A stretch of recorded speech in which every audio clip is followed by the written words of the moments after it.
So here's an example page from Sitting Ducks. And they have gone out, the alligator and the duck have gone out together for supper because they have this blossoming friendship.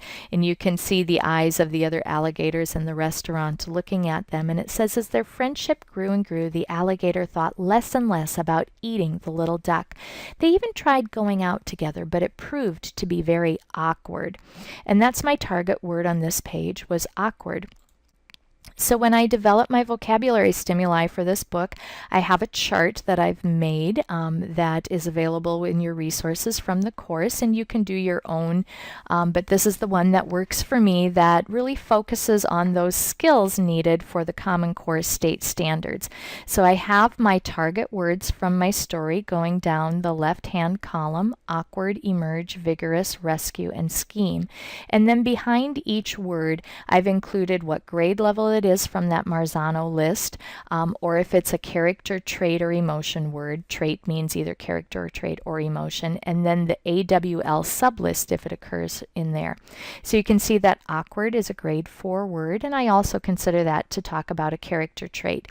Emerge is a grade 5 word, and it also appears on AWL 4, and I found that out, remember, because I pull those up as electronic documents, and I use my find tool on my computer, search for the word emerge, and find it in the grade 5 list and sublist 4 of AWL, academic word list. The other reason that I like children's picture books is that it was very versatile.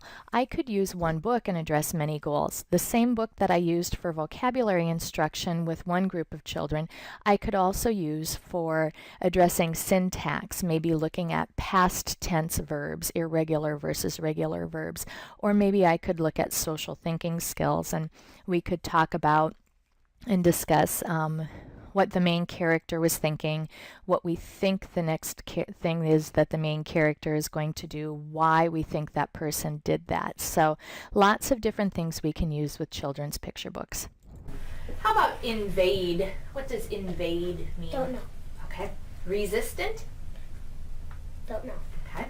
Occasionally. What does occasionally mean? Don't know. Okay. How about demand? What does it mean if you demand something? Don't know. Okay. Receive. And this is another short clip of presentation of words and stories. And so you can just see how that explanation or definition of the word in the story is very short and doesn't interrupt the story too much.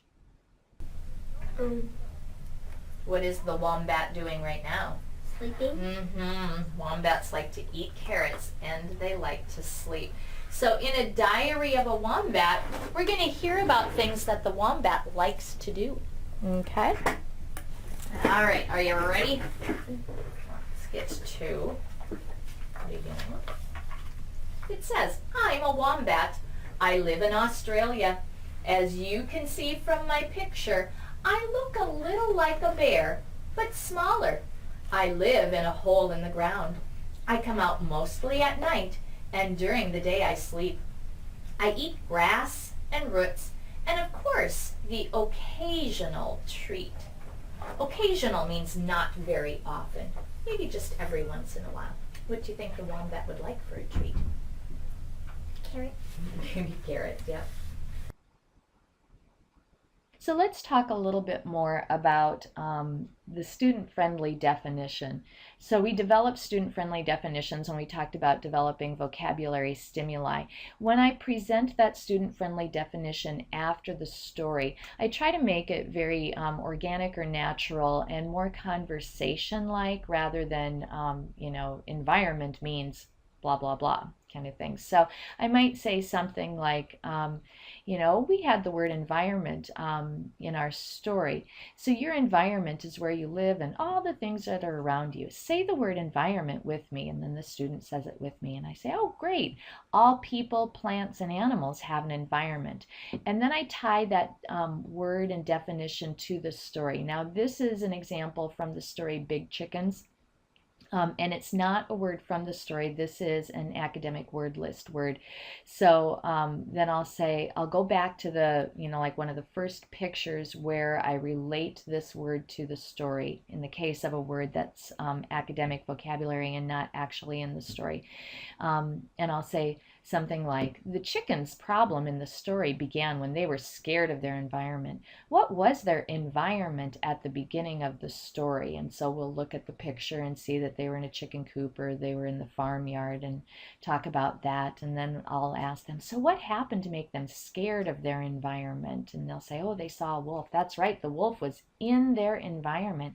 And because the chickens were scared or cowardly, which is another vocabulary word from that story, they kept moving to different environments. And then we can look through the book and see those different environments. So that's that highly contextualized piece. Talked about Wordnik, and what I like about Wordnik is that it's like an expanded thesaurus and dictionary all in one. It has sections on defining the word, relating the word to other words, lists that the word occurs in, discussions about the word, and then they've got sections on see, hear, and I see that I left out love. So definitions for arrange is the word actually that I'm focusing on here with these pictures. And there's tons of them from lots of different sources, from the American Heritage Dictionary and all other kinds of dictionaries, WordNet 3.0 from Princeton, all sorts of dictionary definitions there that can really help you out. And then in terms of relating, it has synonyms, words that appear in the same context, rhyming words, a reverse dictionary, all sorts of things. And then grade level word lists and words that start with AR or have AR in them, just anything you can imagine. So just kind of fun, but then it also has those visuals. So you can see that I have pictures of flowers in a vase and little tools and pieces like nuts and bolts and stuff that have been arranged. So if you're looking for picture stimuli to go with your word, many times you can find great photographic stimuli on Wordnik. Just a word of caution though, you want to make sure you don't go here with your students until you've checked it out first for that particular word, because it's not a student site and not everything is censored probably the way it should be there. So when I talk about children's picture books in treatment, I really like to think about the reading level of the book that I'm choosing. And we'll also see, we'll talk a little bit more about grade levels when we get to choosing vocabulary targets. One of the tools that I've used to determine reading level or approximate reading level of a text that I choose is called a lexile level. And this is becoming more and more common. It's now being linked to Common Core state standards, and you can even find a book choosing wizard on Barnes & Noble that's based on lexiles. Lexile levels are a number with an L behind them, and they range from 200 to 1700.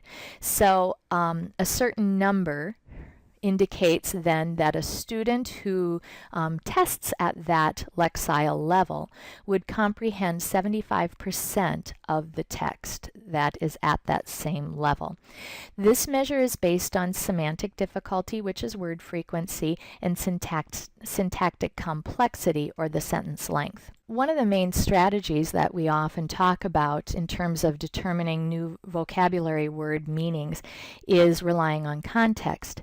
But Beck in her text indicates that we can't always rely on context for meaning. Sometimes the context that we see in a book for a word that we don't know is non-directive. So it kind of gives us a general idea of what the word might mean, but we still really don't know. The kind of context that we like in terms of developing meaning from reading is a directive context in which we can figure out almost exactly what that new word means based on the other words in the sentence and paragraph around it. But sometimes, unfortunately, context can even be misdirective, as we'll see in this example.